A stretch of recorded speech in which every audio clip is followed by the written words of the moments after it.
Hai. Selamat datang di Belajar Bareng White Book Pedosri episode kedua. Sekarang kita masuk ke bab 2, batasan dan ruang lingkup.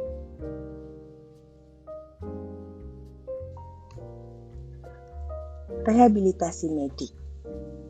Batasan umum dari rehabilitasi medik didefinisikan sebagai upaya mengurangi dampak kondisi disabilitas dan memungkinkan kelompok difabel atau individu dengan kebutuhan khusus untuk mencapai fungsi dan integrasi sosial yang optimal.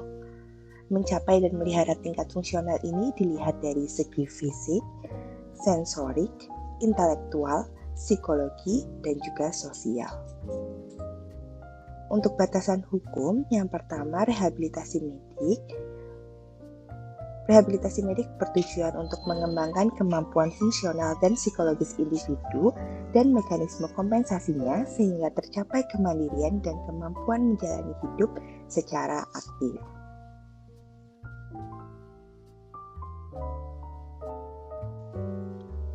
Yang kedua, rehabilitasi sosial bertujuan mengembalikan fungsi sosial pada penyandang disabilitas agar dapat kembali ke masyarakat sebagai manusia yang produktif dan berguna. Program yang dilakukan berupa pelayanan sosial secara utuh dan terpadu melalui pendekatan fisik, mental, dan sosial agar penyandang disabilitas dapat melaksanakan fungsi sosialnya secara optimal dalam hidup bermasyarakat. Yang ketiga, rehabilitasi vokasional bertujuan agar penyandang disabilitas dapat bekerja dan berguna secara produktif, diperlakukan secara adil dalam pekerjaan, dan memperoleh pendapatan sesuai dengan standar atau ketentuan yang telah disepakati. Program dilakukan berupa pelatihan secara utuh dan terpadu agar penyandang disabilitas dapat memiliki keterampilan kerja sesuai dengan bakat dan kemampuannya. Yang keempat, rehabilitasi pendidikan bertujuan agar penyandang disabilitas mencapai potensinya seoptimal mungkin yang merupakan proses pendahuluan resosialisasi. Program pendidikan dilakukan secara optimal sesuai dengan minat, bakat, dan juga kemampuannya. Selanjutnya, layanan rehabilitasi medik. Dalam layanan rehabilitasi medik terdapat berbagai komponen layanan yang terkait. Yang pertama, layanan spesialis kedokteran fisik dan rehabilitasi. Bentuk pelayanan ini mencakup seluruh usia dan berfokus pada gangguan fungsi, cara mendiagnosis, dan juga melakukan terapi terhadap gangguan fungsi tersebut. Yang kedua, layanan fisioterapi. Layanan ini berbentuk mengembangkan, memelihara, dan memulihkan gerak dan juga fungsi tubuh. Yang ketiga, layanan terapi bicara. Layanan ini berbentuk memulihkan dan mengupayakan kompensasi atau adaptasi fungsi komunikasi, bicara, dan menelan melalui pendidikan remediasi, stimulasi, dan memberikan fasilitas. Yang keempat, layanan terapi okupasi.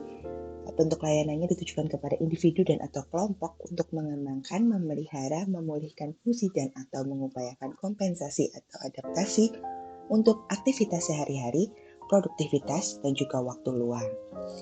Yang kelima, layanan ortosis dan prostetis. Layanan ini berbentuk merancang, membuat, dan memasang alat bantu guna pemeliharaan dan pemulihan fungsi atau pengganti anggota gerak. Yang keenam, layanan perawat rehabilitasi medik berperan dalam penilaian keperawatan, koordinasi, dan juga komunikasi dengan tujuan merawat fisik, menata laksana secara terintegrasi, mendukung secara emosional, dan mendorong keterlibatan keluarga dalam rangka menciptakan lingkungan yang ideal untuk tata laksana rehabilitasi. Ketujuh, layanan pekerja sosial medik memiliki peran dalam penilaian psikososial yang mengidentifikasi aspek sosial, emosional, dan lingkungan dari pasien. Hal ini diperlukan untuk mengidentifikasi dan menyokong kebutuhan pasien serta merencanakan persiapan keluarga terkait perawatan pasca rawat termasuk kontinuitas perawatan rehabilitasi rawat jalan. Kedelapan, layanan psikologi berfokus pada pelayanan seseorang dengan impairment kognisi yang bertujuan mengoptimalkan adaptasi psikologi dan meningkatkan fungsi fisik, emosional, kognisi, dan meminimalkan risiko komplikasi sekunder yang berasosiasi dengan penyakit kronis. Subbab keempat, impairment, disabilitas, dan kecacatan. Batasan istilah-istilah tersebut dibuat pertama kali pada tahun 1980 oleh WHO dan diterjemahkan sebagai berikut.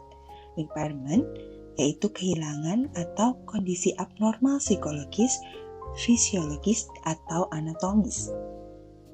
Disabilitas, segala keterbatasan atau kekurangan kemampuan untuk melakukan aktivitas dalam lingkup wajar bagi manusia yang diakibatkan oleh impairment.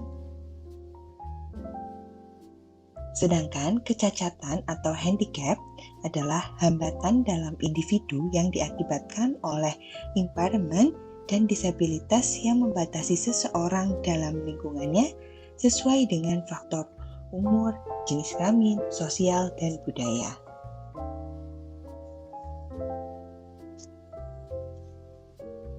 Batasan baru yang diberikan oleh WHO pada tahun 1997 adalah sebagai berikut.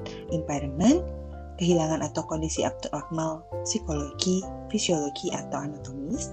Aktivitas atau activity, yaitu sifat dan rentang fungsi pada tingkat individu.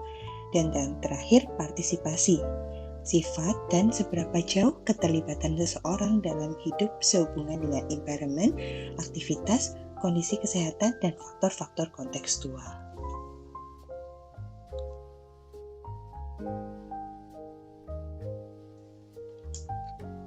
Hendaya atau impairment menggambarkan masalah pada tingkat jaringan dan organ. Disabilitas mencerminkan masalah pada tingkat manusia atau individu, dan kecacatan mewakili masalah di tingkat lingkungan dan masyarakat. Penyandang disabilitas. WHO mendefinisikan disabilitas sebagai suatu terminologi yang mencakup istilah impairment, keterbatasan aktivitas, dan restriksi dalam partisipasi. Disabilitas tidak sekedar masalah kesehatan, tetapi merupakan fenomena kompleks yang merefleksikan interaksi antara tubuh seseorang dan lingkungan tempat seseorang itu hidup. Kesulitan yang dihadapi oleh penyandang disabilitas perlu diatasi dengan suatu intervensi dalam rangka menghilangkan hambatan sosial dan lingkungan yang ada.